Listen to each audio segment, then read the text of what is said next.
ఇక కళ్ళజోడు అవసరం లేదు. స్మార్ట్ విజన్ ఐ హాస్పిటల్లో ఎలాంటి ఐ సర్జరీకైనా 50% డిస్కౌంట్. ఆగస్టు 11 నుండి 19 వరకు మాత్రమే. హాయ్ హలో నమస్తే, వెల్కమ్ టు సుమన్ టీవీ. నేను మీ యాంకర్ పవన్. ఈ రోజు మనం రేవు అనే టైటిల్ పెట్టుకుని వస్తున్నారు. రేవు మూవీ టీం మరిన్ని విషయాలు ఆల్రెడీ తెలుసుకుందాం. అందరికీ hi hi hi hi hi sir. నమస్కారం. ముందు డైరెక్టర్ దగ్గరికి వస్తాను, తర్వాత మీ దగ్గరికి వస్తా సార్. ప్లీజ్. ఓకే అన్న, హరినాథ్ అన్న. పులి అని పిలవాలా, హరినాథ్ అని పిలవాలా? మేము హరినాథ్ పులి అని పిలవాలి. ఓకే, ఇది రియల్ ఇన్సిడెంట్ ని బేస్ చేసుకొని చేశారన్న? రియల్ ఇన్సిడెంట్స్ కాదు కానీ రియల్ క్యారెక్టర్స్. ఓకే, ఆ రూటెడ్ క్యారెక్టర్స్ ని ఇన్స్పైర్ చేసుకునేది. ఓకే, అంటే మీ లైఫ్ లో ఏదైనా ఉందా అట్లాంటి? అలా ఏం లేదు, నేను చూసినవి ఫాదర్స్ ఫోర్ ఫాదర్స్ వాళ్ళు చెప్పిన స్టోరీస్ నుంచి. బట్ ఇది ఎర్లియర్ 80s 90s ఆ టైంలో జరిగిన స్టోరీ. సో నేను చూసే ఛాన్సే లేదు వాటిని. ఓకే, సో వాళ్ళ దగ్గర నుంచి విన్నవి, అక్కడ ఉన్న క్యారెక్టర్స్ని, వాళ్ళ బిహేవియర్స్ని, వాటన్నిటిని అబ్జర్వ్ చేసుకుని కొన్ని ఇన్సిడెంట్స్ని రియల్ లైఫ్ నుంచి కొన్ని ఇన్సిడెంట్స్ ఫ్రిక్షనల్గా బ్లెండ్ చేసుకుని ఫినిష్ చేసింది. ఓకే, వంశీ గారు మీ క్యారెక్టర్ చెప్పగానే పర్టికులర్ కీ పాయింట్ ఏ పాయింట్ బాగా నచ్చింది మీకు మీ క్యారెక్టర్లో? యాక్చువల్గా విలన్స్తో పాటు వచ్చే క్యారెక్టర్స్ మధ్య వచ్చే ఆ థింగ్ బాగా నచ్చింది మాకు. యాక్చువల్గా వాళ్ళిద్దరితో ఫేస్ ఆఫ్ వాళ్ళిద్దరితో ఎప్పుడైతే వెళ్ళి డైలాగ్స్ చెప్పి యాక్షన్ ఎపిసోడ్స్ ఉంటాయి కదా, అవి అక్కడ బాగా అనిపించింది. ఫస్ట్ డెబ్యూ ఫిల్మ్ అన్న? అవును, డెబ్యూ. అందరికీ డెబ్యూ. ఇప్పుడు దీంట్లో యాక్ట్ చేసిన ప్రతి ఒక్కరికి డెబ్యూ. చాలా మంది అంటే కొంతమంది సీనియర్స్ ఉన్నారు డైరెక్టర్ గానీ, అందరికీ debut. Okay sir, producer sir, అంటే కొత్త వాళ్ళని పెట్టుకొని తీస్తే సినిమా ఇప్పుడు అంటే థియేటర్ పరంగా చూసుకుంటే స్టార్ క్యాస్ట్ ఉంటే కానీ ఆడియన్స్ ఎవరు సినిమాకి రావట్లా.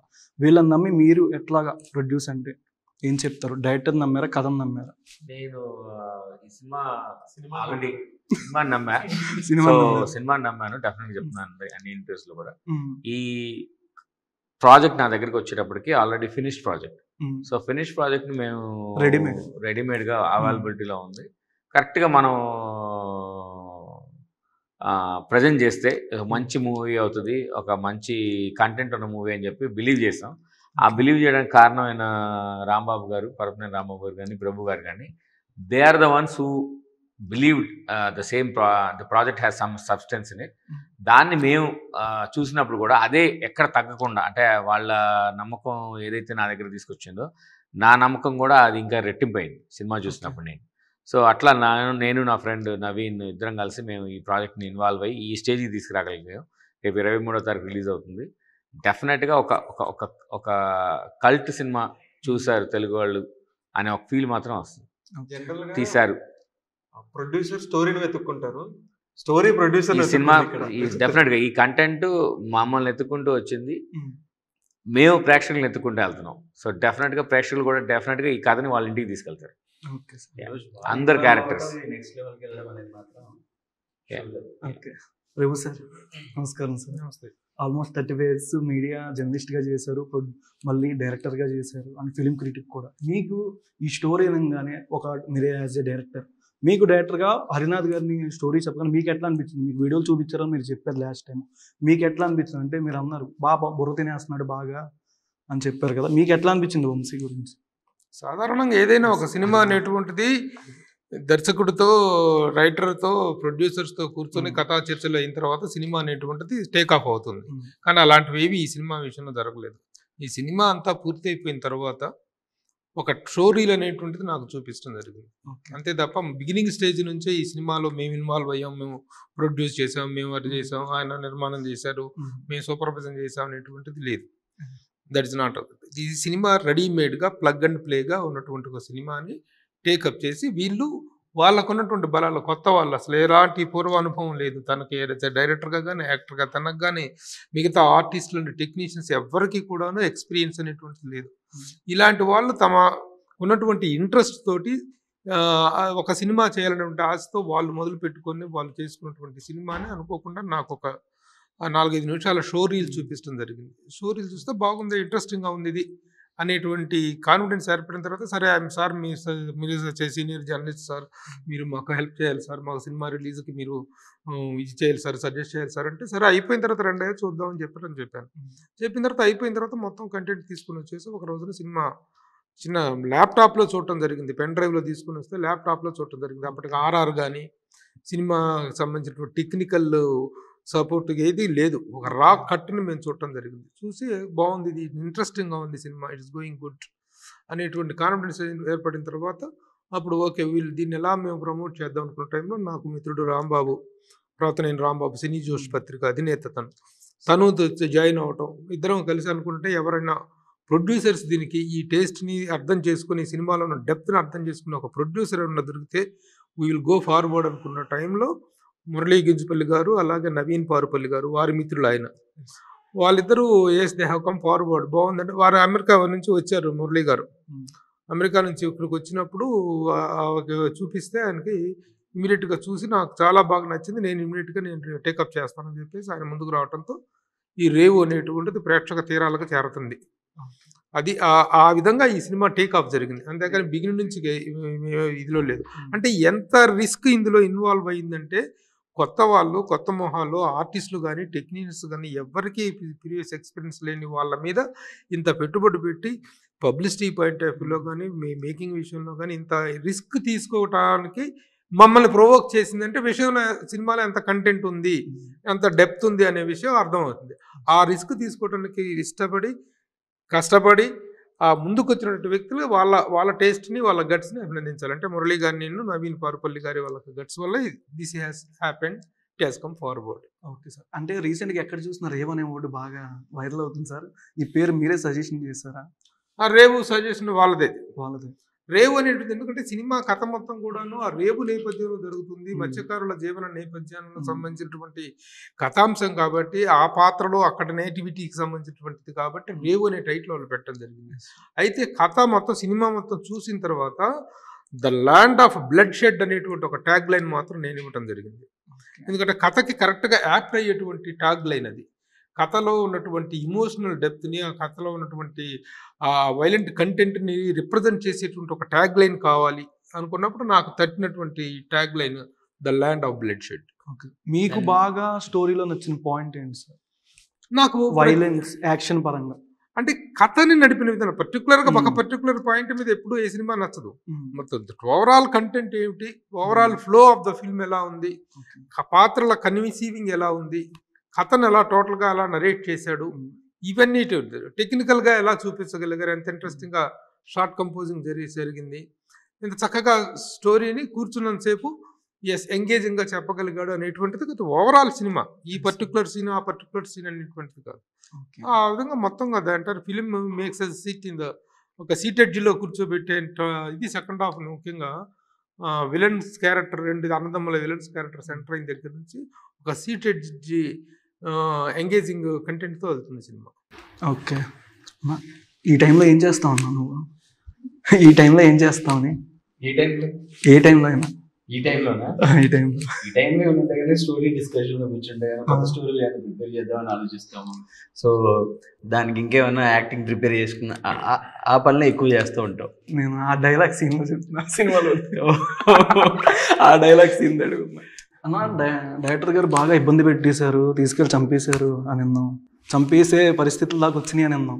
అందరి దగ్గర నుంచి అదే లాక్కున్నాడు అనమాట, ప్రతి ఒక్కరి దగ్గర నుంచి ఓపిక్గా. అంటే మా ఒక యాక్టర్ తెలియదు వాళ్ళలో ఎంత ఉందా ఏంటనేది, బట్ ఒక డైరెక్టర్ అనేవాడు దానిలో నుంచి అంత రాబట్టగలడు.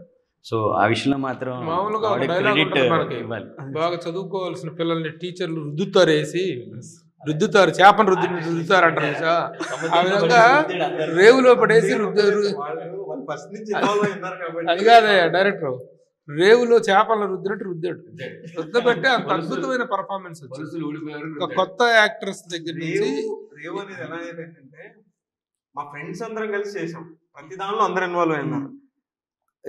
అది ప్రభు గారి దగ్గరికి వెళ్ళిన తర్వాత ఆయన ఫ్రెండ్ రాంబాబు గారు వచ్చారు, ఆయన దగ్గరికి వెళ్ళిన తర్వాత రాంబాబు గారి ఫ్రెండ్స్ ఇద్దరు వచ్చారు. అలా ఒక ఫ్రెండ్షిప్ అనేది రేవు చుట్టూ ఫామ్ అయిపోయింది.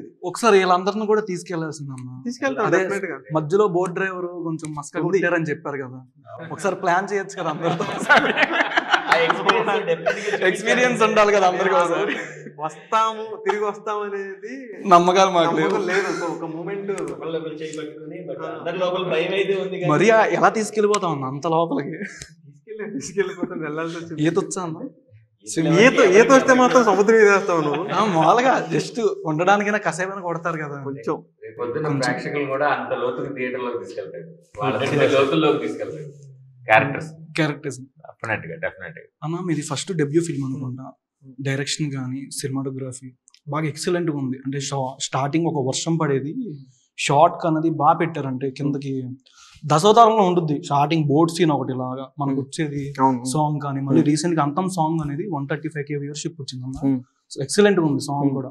ఓలే ఓలే సాంగ్ చూడడానికి సంథింగ్ పల్లెటూరులో మనకి నవ్వులలో సంథింగ్ ఏమంటారు పాడుతూ ఉంటారు, గుడ్లగార కొంతమంది కథలు చెప్తూ మనకి వినిపిస్తారు కొద్దిగా. ఆ సాంగ్ అట్లా అనిపించింది. సాంగ్ సిచ్యువేషన్ కూడా అది సిచ్యువేషన్ కూడా. అంటే రొమాంటిక్ సాంగ్ ఏదైనా ఎక్స్పెక్ట్ చేయొచ్చా తర్వాత? ఉంది కదా, ఒక క్లాసికల్ సాంగ్ ఒకటి ఉంది. రొమాంటిక్ సాంగ్ అంటే ఏదో చేద్దాం అనుకుంటారు కదా, అట్లా కొద్దిగా యంగ్స్టర్స్ కి కావాల్సి ఉన్నాయి, చిన్న చిన్న ఇవి ఉన్నాయి కానీ, బట్ వన్స్ ఒక్కసారి సినిమాలో కూర్చున్న తర్వాత ఇది రావట్లేదు, ఇది లేదు అనే ఫీలింగ్ రాదు. ఆ సాంగ్ కూడా ఉంది సినిమాలో. ఆ సాంగ్ కూడా ఉంది. We want that. సార్ చెప్పారు కదా చిరంజీవి గారి రిఫరెన్సెస్ ఉన్నాయని చెప్పి, అలాంటి ఒక మంచి సర్ప్రైజ్ ఉంది. అంటే ఏమైనా రీక్రియేట్ ఏమైనా చేస్తున్నారు? లేదు అలా కాదు, చిన్న రిఫరెన్స్ తో సినిమా చూస్తే అర్థం అవుతుంది. దట్ టు ఆయన బర్త్డే నెక్స్ట్ డే వస్తున్నాం మేము ట్రిబ్యూట్ గా. అందరూ డై హార్ట్ చిరంజీవి గారి ఫ్యాన్స్ ఉన్న టీం అందరూ definitely love this song. Sir Chiranjeevi గారి సినిమా చూపించారా మీరు పర్సనల్ గా? ఈ సినిమా ఆయన ఇన్స్పిరేషన్ తోటి ఆయనకి జన్మదిన శుభాకాంక్షలు తెలియజేసుకుంటూ ఆగస్టు 23న రిలీజ్ చేసుకుంటున్నాము అంతే. ఆయన is in inspiration to all of them. వీళ్ళు చేసిన ప్రతి ఒక్కళ్ళు కూడా ఆయన డైహార్డ్ ఫ్యాన్స్. ఆ డైరెక్టర్ దగ్గర నుంచి ప్రొడ్యూసర్ దగ్గర నుంచి అందరూ డైహార్డ్ ఫ్యాన్స్ ఆయన. అయితే సినిమాలో కూడా కంటెంట్ లో కూడా సినిమాలో కూడా చిన్న చిరంజీవి గారి రెఫరెన్స్లు, సినిమాలో కూడా 1-2 సందర్భాల్లో చిరంజీవి గారి రెఫరెన్స్లు ఉంటాయి. అంటే కథా వస్తువు 80s నాటి ఖైదీ సినిమా, కొండబెట్టి సింహం, ఆ టైం రిలీజ్ అయినటువంటి సినిమా, ఆ టైం పీరియడ్ అది సినిమా కథ కాలం టైం పీరియడ్. కాబట్టి ఆయన రెఫరెన్స్లు 2-3 సందర్భాల్లో ఉంటాయి.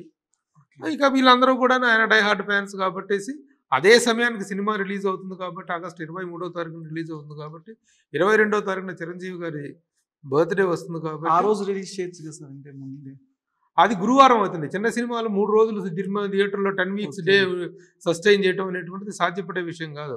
నిజంగా చిరంజీవి గారిది ఇంక 22నే రావచ్చు మేము. ఆ రోజు గురువారం వచ్చింది. శుక్రవారం మామూలుగా సినిమాలు రిలీజ్ డేట్స్ కాకుండా 22వ తారీఖున చిరంజీవి గారిది కూడాను ఇంద్రా సినిమా వస్తుంది అనేటువంటి ఒక ఎక్స్పెక్టేషన్స్ ఉన్నాయి. సో అదే ఆయన సినిమా దీని నుంచి ఆయన ఇన్స్పిరేషన్తో వస్తుంది, ఆయన ఇన్స్పిరేషన్తో చేసింది. అదే విషయాన్ని నిర్మాతలు వాల్ పోస్టర్స్లో కూడా ఆయనకు జన్మదిన శుభాకాంక్షలు తెలియజేస్తూ పోస్టర్స్ కూడా రిలీజ్ చేయడం జరిగింది. సార్ ఈ మధ్య అంటే పెద్ద స్టార్స్ సినిమాలు రిలీజ్ అవుతుంటే ఆ వచ్చిన బడ్జెట్కి కొత్త సినిమాలు రిలీజ్ అయితే దానికి ఆడియన్స్ తగ్గిపోతున్నారు కొద్దిగా, అంటే వచ్చిన కలెక్షన్ తగ్గుతుంది అని అంటున్నారు. అంటే దీని మీద ఏం చెప్తారు? దానికి ఎవరు ఏం చేస్తారు? ఇప్పుడు రిలీజ్ అనేటువంటిది పెద్ద స్టార్ సినిమాలో రిలీజ్ అనేటువంటిది ఒక ట్రెండ్ స్టార్ట్ అయింది. ఆ ట్రెండ్ స్టార్ట్ అయినప్పుడు ఆ అకేషన్ బట్టి, ఆ సందర్భాన్ని బట్టి, వాళ్ళ బర్త్డే సందర్భంగానో అయితే సముద్ర అకేషన్లోనో అలా రిలీజ్ చేస్తున్నారు. ఆ రిలీజ్ చేసుకుంటే ఆ ఓవర్ఫ్లోస్ అయినా వస్తాయని ఆశ ఉంటుంది కదా ఇలాంటి కొత్త సినిమాలకి. అది ఒక బెనిఫిటే. That is a big trend. కాబట్టి నేను మొరారి సినిమా రిలీజ్ అయింది, అద్భుతమైనటువంటి కలెక్షన్స్ తోటి ఒక సెన్సేషన్ క్రియేట్ చేసింది రిలీజుల్లో. ఆ విధంగా పక్కనేదైనా సినిమా ఉంటే దీని ఓవర్ఫ్లోస్ దానికి వస్తాయి హ్యాపీ. అంటే మన తెలుగు సినిమాలు ట్విట్టర్లో ఏంటంటే బాగా ట్రెండింగ్ అవుతుంది సార్. ఫ్యాన్స్ అందరూ బాలీవుడ్ సినిమాలు బాగా కనెక్ట్ అవుతుంది తెలుగు ఆడియన్స్కి. తెలుగు సినిమాలు ఎందుకు అంత ఇంపాక్ట్ రావట్లేదు అని కూడా చాలా మంది చెప్పారు. అంటే చిన్న సినిమాలు సార్, పెద్దవి కాదు, చిన్న సినిమాలు అవి ఉండే ఒక 100 CR 200 CR కలెక్షన్ వస్తుంది మలయాళం సినిమాలకి. అండ్ తెలుగు సినిమా ఎందుకు చిన్న సినిమా అయినా అంత కలెక్షన్ రావట్లేదు తెలియట్లేదు. కానీ మన తెలుగు సినిమాలు కూడా చాలా చాలా సినిమాలు నార్త్ లో బాగా కనెక్ట్ అవుతున్నాయి. విపరీతంగా అద్భుతమైనటువంటి ఇది వస్తున్నాయి. మన దగ్గర ఉన్నటువంటి సినిమాలకి, మన స్టార్స్ సినిమాలు ఇక్కడ ఫెయిల్ అనుకున్నాయి కూడా హిందీలో అద్భుతంగా ఆడుతున్నటువంటి సందర్భాలు ఉన్నాయి. నా పేరు సూర్య అనే అల్లు అర్జున్ సినిమా ఒకటి వచ్చింది. అది నార్త్లో అది బీభత్సంగా కలెక్ట్ చేసింది. బీభత్సమైన హిట్ సినిమా అది అక్కడ. అలాగే మన బెల్లంకొండ శ్రీనివాస్ స్కంద సినిమా కానీ, బెల్లంకొండ శ్రీనివాస్ సినిమా కానీ, ఇవన్నీ కూడా మన యాక్షన్ ఓరియంటెడ్ ఫిల్మ్స్ అన్నీ కూడా నార్త్లో విపరీతంగా కలెక్ట్ చేస్తున్నాయి. అలాగే మా సినిమా కూడా it is an action packed film. కొత్త వాళ్ళతో చేసినటువంటి యాక్షన్ ప్యాక్డ్ ఫిల్మ్. దీనికి కూడాను దీనికి కూడాను నార్త్లో అద్భుతమైనటువంటి డబ్బింగ్ రూపంలో కానీ దీంట్లో మేము సినిమా నార్త్కి వెళ్తుంది guarantee. Definitely this will also fetch. అంటే ఒకే రోజు పాన్ ఇండియా ఎందుకు రిలీజ్ చేయట్లేదు? పాన్ ఇండియా స్టేజ్లో రిలీజ్ చేసేటువంటి కాదు ఒక సినిమా. ఈ సినిమాకి ఒక రేంజ్ ఉంటుంది. ఒక పాన్ ఇండియా ఇప్పుడు తెలుగులో ఒక భాషలో సినిమా తీసి ఆ భాషలో సినిమాని రిలీజ్ చేయటమే గగనం అయిపోతున్నటువంటి ఈ రోజుల్లో సినిమా తీయటం కంటే కూడా రిలీజ్ చేయటం గగనం అవుతున్న సినిమాలో ఒక చిన్న వాల్యూమ్ ఉన్నటువంటి సినిమాని రీజనల్ లాంగ్వేజ్లో తీసుకొని ఇక్కడ సక్సెస్ అయిపోతే అది రీమేక్ రూపంలో వెళ్ళొచ్చు, లేదనుకుంటే డబ్బింగ్ రూపంలో అయినా కూడా అదర్ లాంగ్వేజ్కి వెళ్ళాలి. పాన్ ఇండియా సినిమా అంటే ఒకేసారి రిలీజ్ చేస్తేనే పాన్ ఇండియా కాదు, ఆల్ ఓవర్ ఇదిలో ఆడినప్పుడు అది పాన్ ఇండియా సినిమా అవుతుంది. ఆ స్థాయిలో ఆడగలిగిన కంటెంట్ మా సినిమాలో కూడా ఉంది. రేపటి రోజున మేము డబ్ చేసిన నా ఇదిలోకి వెళ్తుంది, లేదా డబ్బింగ్ హిందీ వెర్షన్లో పాన్ ఇండియా లెవెల్కి వెళ్తుంది డెఫినెట్గా. వంశీ గారు దేన్ని కొనడానికి వెళ్తారు, దేనికి అడ్డుగా నుంచుంటారు సినిమాలో? అది సినిమా చూస్తేనే మీకు అర్థం. అంటే ఏదైనా సీన్ షేర్ చేసుకోవచ్చు, ఎవరు యాక్చువల్గా ఇంజన్ కొనడానికి వెళ్తాడు. ఓకే, ఇంజినే అంటే ఇంజన్ తయారు చేసే మరమ్మత్ అనమాట అది, దానికి సంబంధించి. ఓకే, మా డైరెక్టర్ గారు ఇంక చెప్పొద్దున్నారు. చెప్పండి, పర్లేదు. ఇప్పుడు చెప్పింది కంటిన్యూ చేయండి. అంటే దాని ఎదుగుదలకి తను కూడా ఎదగాలనుకుంటాడు తన వృత్తిలో.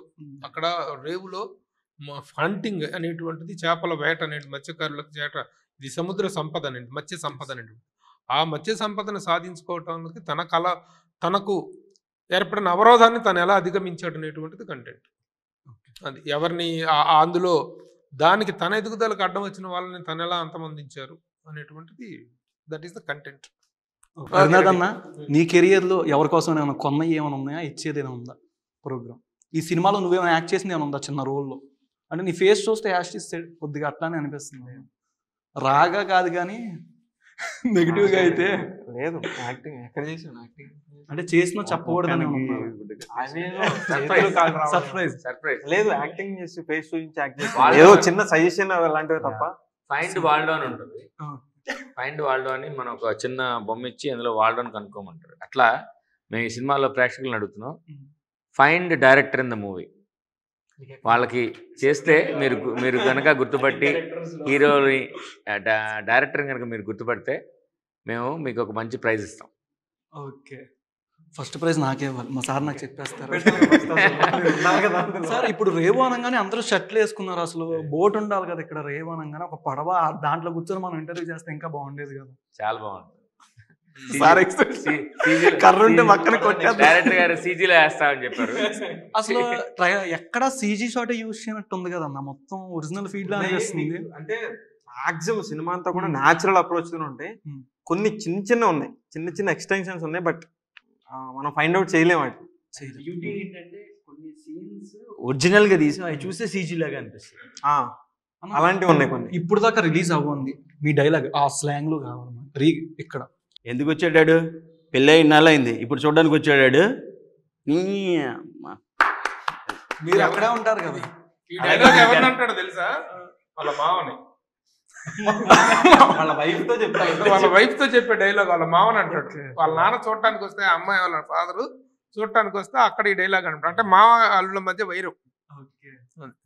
సార్ నార్మల్గా దీంట్లో అందరూ డెబ్యూ యాక్టర్స్ అందరూ, డైరెక్టర్తో సహా. ఒక్కొక్కరిని చూస్తే మీకు ఇన్నేళ్ళ ఎక్స్పీరియన్స్ ఉంది, ఒక్కొక్కరిని చూస్తే వాళ్ళకి వన్ వర్డ్ ఆన్సర్ ఏం చెప్తారు వాళ్ళ గురించి? Wonderful question. Really I would like to answer this question. నేను ఇన్ని సంవత్సరాలుగా ఇండస్ట్రీలో ఉన్నాను. నేను చాలామంది కొత్త ఆర్టిస్టులు సినిమాలు చేయటం అనేటువంటిది, ఆర్టిస్టుల పర్ఫార్మెన్స్, ఇంట్రడక్షన్స్ అవన్నీ చూసాం. ఒక్కొక్క సందర్భంలో ఒక ఆర్టిస్ట్ అనేది కొత్త ఆర్టిస్టులతోటి అద్భుతమైనటువంటి ప్రయోగాలు చేసినటువంటి డైరెక్టర్స్ ఉన్నారు. ఎవరో కాదు, మా గురువు గారు దాసరి నారాయణరావు గారు. అందరూ కొత్త వాళ్ళతో ఆయన తీసిన సినిమాలు ఎలా సక్సెస్ సాధించినవి చూసాం. అలాగే కోడి రామకృష్ణ గారు రాళ్లతో కూడాను గొప్ప అభినయం పలికించినటువంటి గ్రేట్ డైరెక్టర్. ఆ తర్వాత చాలా కాలం తర్వాత కొత్త ఆర్టిస్టులతోటి కొత్త ముఖాలు, ఒక్కటి కూడా ముఖానికి చూస్తే గుర్తుపెట్టే మొహం ఒక్కటి కూడా లేనటువంటి ఆల్ న్యూ ఫేసెస్తో అత్యద్భుతమైనటువంటి పర్ఫార్మెన్స్ తీసుకున్నటువంటి డైరెక్టర్. ఫస్ట్ ఈ వంశీ హీరో, తర్వాత Ajay one more hero, and Hemanth villain character. Hemanth తర్వాత సుమేష్. ఆ సుమేష్ అనే అతను ఇక్కడ అతను కూడా కాదు, మలయాళీ అతను. Beautiful performance from Himesh and Hemanth. అసలు విలన్స్గా ఇలాంటి ఒక కొత్త క్యారెక్టరైజేషన్ ఇంట్రడ్యూస్ చేయడం అనేటువంటిది మైండ్ బ్లోయింగ్. అలాగే వీళ్ళ పర్ఫార్మెన్సెస్ కానీ, అలాగే మెయిన్ విలన్గా క్యారెక్టర్ చేసినటువంటి హరిబాబు గారు ఆయన కానీ, వీళ్ళందరూ కూడాను they have given a wonderful పర్ఫార్మెన్స్ల పాయింట్ ఆఫ్ వ్యూలోనే సినిమా నమ్మి మేము ఇంత రిస్క్ చేయటం కనుక ఉన్నటువంటి మెయిన్ రీజన్స్లో పర్ఫార్మెన్స్ అనేది ఒకటి. సో ఆల్ ద క్యారెక్టర్స్, అలాగే వైఫ్ క్యారెక్టర్ చేసిన అమ్మాయి కానీ, పెద్ద ఆయన గారు ఆంటోనీ గారు అని ఒక ఆయన పెద్ద ఆయన వాయిస్ కానీ ఎంత అద్భుతంగా ఉంటుందో, అలాగే దాంట్లో చేసిన ప్రతి ఒక్కళ్ళు కూడాను నేను చెప్పగలను ధైర్యంగా. ఒకప్పుడు శివ అనేటువంటి సినిమా చూస్తే నాగార్జున గారు, అమలా గారు, హీరోయిన్ ఆయన వీళ్ళందరినీ పక్కన పెట్టేసాయి. పక్కన సైడ్ క్యారెక్టర్స్ జూనియర్ ఆర్టిస్ట్ వేషాలు వేసినటువంటి వాళ్ళు కూడాను బయట కాల్ రేసుకు తగిలేసి ఇంతకాలం కూడా శివ సత్యనారాయణ అని వాళ్ళని శివ పేరు మీద చాలా అయినటువంటి ఆర్టిస్టులు ఎంతోమంది ఉన్నారు. ఆ విధంగా రేపు రేవు రిలీజ్ అయిన తర్వాత రేవు పేరు మీద ఒక బంచ్ ఆఫ్ ఆర్టిస్టులు తెర మీద పరిచయం అవుతున్నారు. వాళ్ళందరూ కూడాను they will get popularity and identity. One out of the box question sir, మీరు ఎప్పుడు మళ్ళీ మూవీ తీస్తారు ఒక హీరోతో, అది ఎప్పుడు ఎక్స్పెక్ట్ చేయొచ్చు? త్వరలో జోనర్ ఏ పరంగా ఉండొచ్చు అది కూడా ఒకసారి? ఈ సంవత్సరం ఉంటుంది. నేను ఒక స్క్రిప్ట్ని సబ్మిట్ చేశాను, అది త్వరలో మెటీరియల్ అవుతుంది. ఈ సంవత్సరం నా డైరెక్షన్లో ఒక సినిమా స్టార్ట్ అవుతుంది. ఎండ్ అవుతుందని చెప్పలేను కానీ హీరో నేమ్ అవేం తెలియదు. డెబ్యూ యాక్టర్స్ ఎవరైనా ఫస్ట్ ఫ్రెషర్స్ నువ్వేమైనా ట్రై చేస్తున్నావు? మీరు ఇస్తే ఇప్పుడే వచ్చేస్తుంది. ఉంటుంది. మా టీంలోనే సగం మంది ఉంటారు. మీ టీంలోనే? ఓకే, నేను కూడా జాయిన్ అయిపోతాను. డెఫినెట్ గా ఉంటుంది. ఈ సంవత్సరం డెఫినెట్ గా నా డైరెక్షన్ సినిమా ఉంటుంది, డౌట్ లేదు. Thank you sir. దాంట్లో మేము అందరం ఉండాల్సింది కానీ బాగా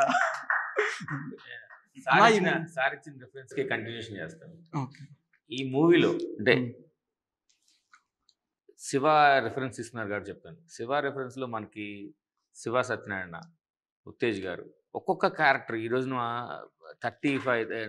1989లో సినిమా రిలీజ్ అయితే ఈరోజు 2024లో కూడా మన సినిమా గురించి మాట్లాడుకుంటున్నాం అంటే దాని లాంజివిటీ ఎంత ఉందో చూస్తారు. ఆ క్యారెక్టర్స్ లాంజివిటీ ఎంత ఉంది. అలాంటిది రేవుతో స్టార్ట్ అవుతుంది. మనం అర్జున్ రెడ్డిలో మహా గుర్తుపెట్టుకుంటే ఒక 10 మంది కూడా లేరు యాక్టర్స్ ఆ గుర్తుపెట్టుకోవడానికి. మెయిన్ ఒక విజయ్ దేవరకొండ తప్పి ఈ సినిమాలో శివ తర్వాత అంతమంది క్యారెక్టర్లను గుర్తుపెట్టుకుంటారు ఈ సినిమాలో. ఒక చిన్న క్యారెక్టర్ చేసిన మణి అనే క్యారెక్టర్ ఉంటాడు. ఆ క్యాండిడేట్ మన ఇంట్లో మనిషిలాగా మణి ఏరా ఏం చేస్తారా మణి అని మాడుకుంటాం. విలన్ని మనం తిట్టిపోయి ఇంకా వాళ్ళిద్దరిని విలన్స్ ఇద్దరిని అసలు న్యూ ఏజ్ విలన్స్ అనమాట. వాళ్ళు అంత అసహించుకుంటాం. అంటే తీసుకెళ్తాం వాళ్ళు మనం ఏంటి సినిమాలో క్యారెక్టర్లే వాళ్ళు, కానీ మనం అంతగా అసహించుకున్నట్టుగా ఆ క్యారెక్టరైజేషన్ చేశాడు ఆ డైరెక్టర్.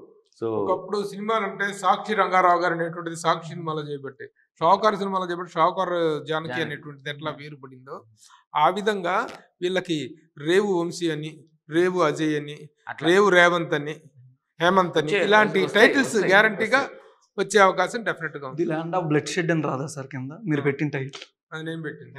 దాంతో కూడా రాదా? రేవు అనే చెప్తున్నారు కదా అని. రేవు అనే చెప్తున్నారు, అది కూడా చెప్పట్లేదు మీరు కింద. రేవు the land of bloodshed tag line చెప్పరు కదా. Tag line is to be read. Okay okay. అంటే మూవీ ప్రమోషన్ ఏ బీచ్ లో ఎక్కడ ప్లాన్ చేస్తున్నారు?